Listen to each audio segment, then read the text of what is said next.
In the last lecture, we discussed about the journal features of Chrysophyta, which is a golden algae. In this lecture, we will discuss about the reproductive strategies in the Chrysophyta.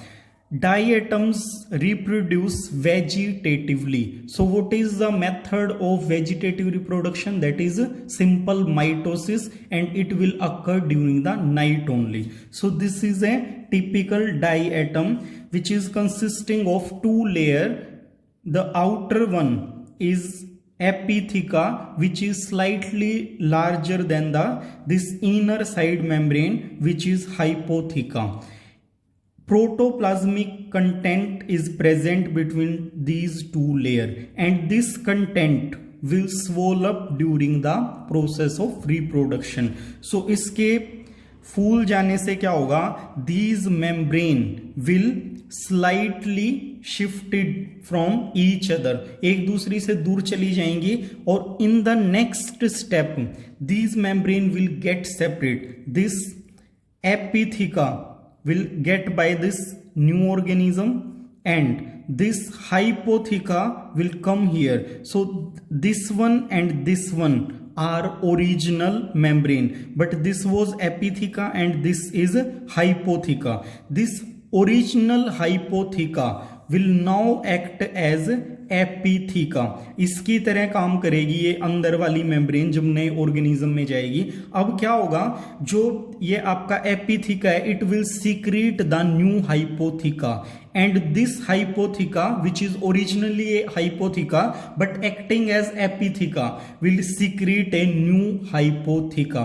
सो यहां क्या होगा? Subsequently जब step by step vegetative reproduction होता रहेगा, तो जिस cell के पास, जिस ऑर्गेनिज्म के पास हाइपोथीका जा रहा है, वो ऑर्गेनिज्म का साइज क्या होगा?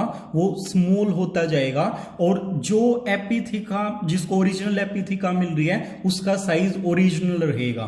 तो इसका साइज जो है हाइपोथीका का, वो धीरे धीरे कम होता रहता है. तो how the organism will maintain its shape or size? It will maintain its size by the sexual reproduction. So this is the need for sexual reproduction. इसका साइज जो इंक्रीज हो रहा है वो करेक्ट कैसे करेंगे? We will correct that with the help of sexual reproduction. Now let's see the strategy of sexual reproduction. Mixing क्या होता है? सबसे पहले sexual reproduction में mixing of the genetic material, and second function is size correction.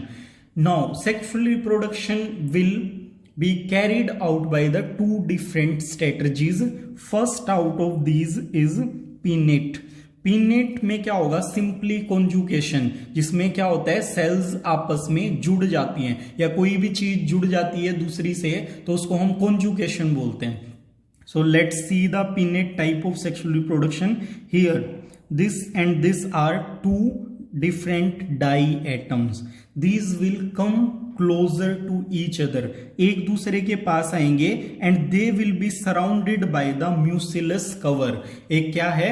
viscous substance होता है mucilus, वो इसके चारों तरफ इसको ऐसे कवर कर लेगा.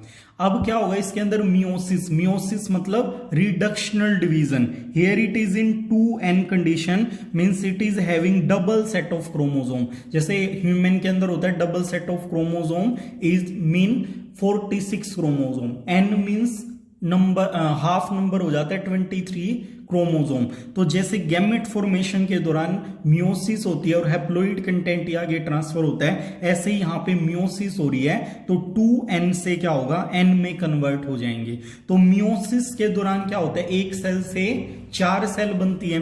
तो इस एक डायटम से ये 4 सेल बनेगी, और इस डायटम से ये 4 सेल बनेगी, एंड दीज मेम्ब्रेन और cell wall will be degenerated, वो डिसअपियर हो जाती हैं, और इस म्यूसिलस कवर के अंदर ये 8 न्यूक्लियाइज प्रेजेंट रहते हैं. Now 2 out of each 4 nuclei will degenerate. 2 इनमें से खत्म हो जाएंगे. सपोज कीजिए एक लीनियर लाइन है, इसमें से ये 2 डीजनरेट हो जाते हैं, और इधर वाली में से भी ये 2 डीजनरेट, मतलब कि खत्म हो जाते हैं, अपने आप खत्म हो जाएंगे. तो 8 में से टोटल 4 बच जाते हैं। कई बार केस होता है कि 3 उसमें से डिग्रेड कर जाते हैं and a single will survive. So जो ये सर्वाइविंग न्यूक्लियाई हैं ये यहाँ पे ऐसे आ जाएंगे और आपस में एक दूसरे के साथ फ्यूज कर जाएंगे। 2 nuclei of different organism will fuse with each other and finally we will get 2 nuclei.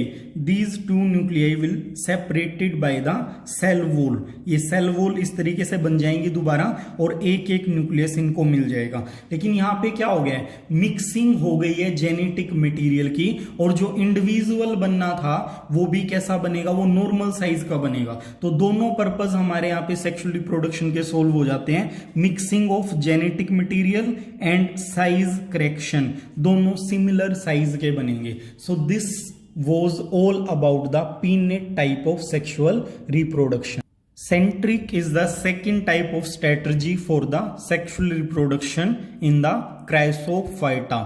So here gamete formation will occur.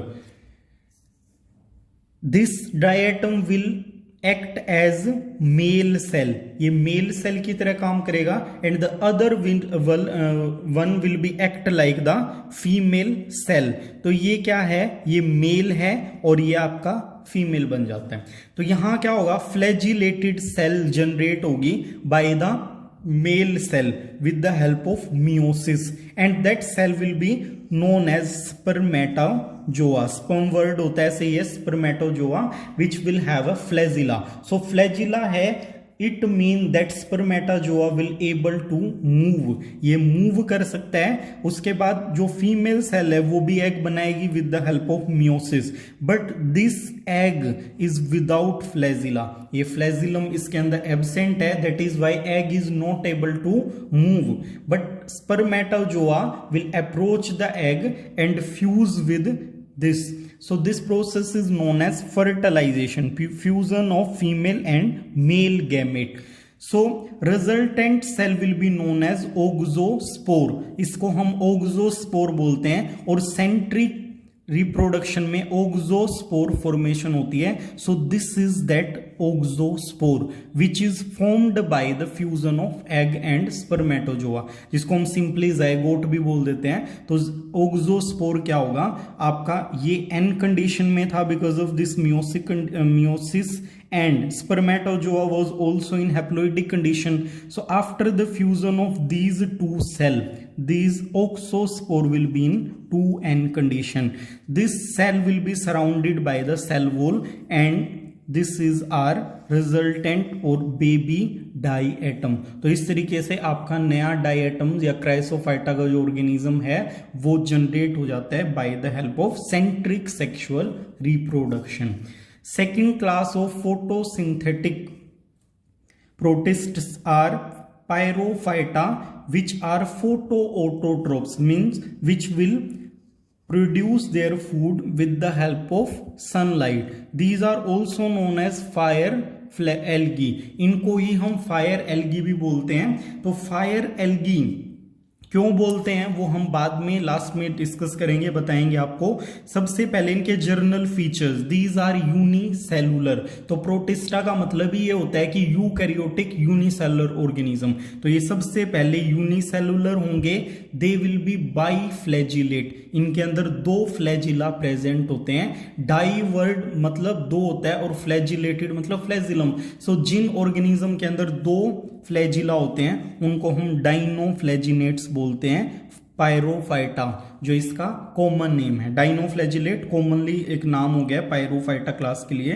Mostly marine, समुद्री जीव हैं ये, ज्यादातर आपको समुद्र के अंदर ही मिलेंगे। सेलुलोजिक वॉल प्रेजेंट होगी, ये बात आपको ध्यान रखनी है। इनकी सेल वॉल सेलुलोज मटेरियल से बनती है और इंटरलॉकिंग प्लेट होती है। तो 4 प्लेट इस टाइप से यहां पे होती हैं, ऐसे शो किया हुआ है ट्रायंगल की शेप में। 4 ऐसे सेल हैं और आपस में वो एक दूसरी से जुड़ी हुई हैं, तो इंटरलॉकिंग पैटर्न होता है। One of the flagella will come out of this transverse groove, ये ट्रांसवर्स ग्रूव है, यहां से फ्लैजिला जनरेट होगा। और सेकंड वाला क्या है, वो यहां से निकलेगा जो ये साइड में ग्रूव है और इसी के अंदर दोबारा ऐसे घूम के अंदर आ जाता है, तो वो स्पिनिंग में हेल्प करता है, ये लोकोमोशन में हेल्प करता है। So 2 flagellas are present in dinoflagellates. जो इसका सबसे फेमस एग्जाम्पल है वो है आपका गोनोलेक्स।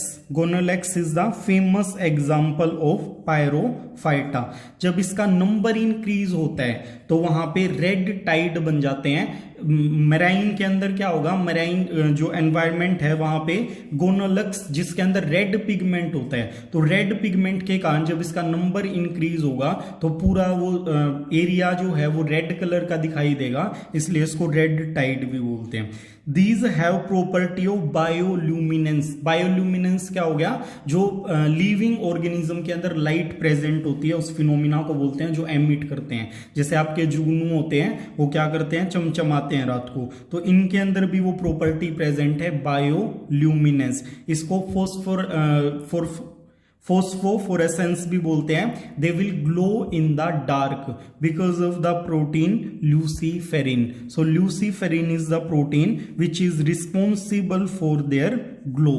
That is why these are known as fire algae, और इसीलिए इनको फायर एल्गी बोला जाता है। Now reproductive strategies in the Pyrrophyta are asexual as well as sexual, but asexual mode is the main strategy for the reproduction in the pyrophyta, but some individual also exhibit the sexual reproduction.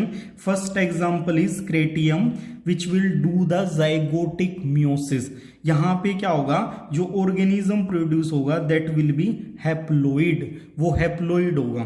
And the second example is Noctiluca which will possess the gametic meiosis. 2n normal individual है diploid, meiosis possess करेगा और n gamete मतलब कि haploid gamete बनाएगा, और वो gamete fuse होने से आपका एक डिप्लॉइड ऑर्गेनिज्म प्रोड्यूस हो जाता है। So this was all about the reproduction and the general features of the Pyrophyta class or Dinoflaginate class.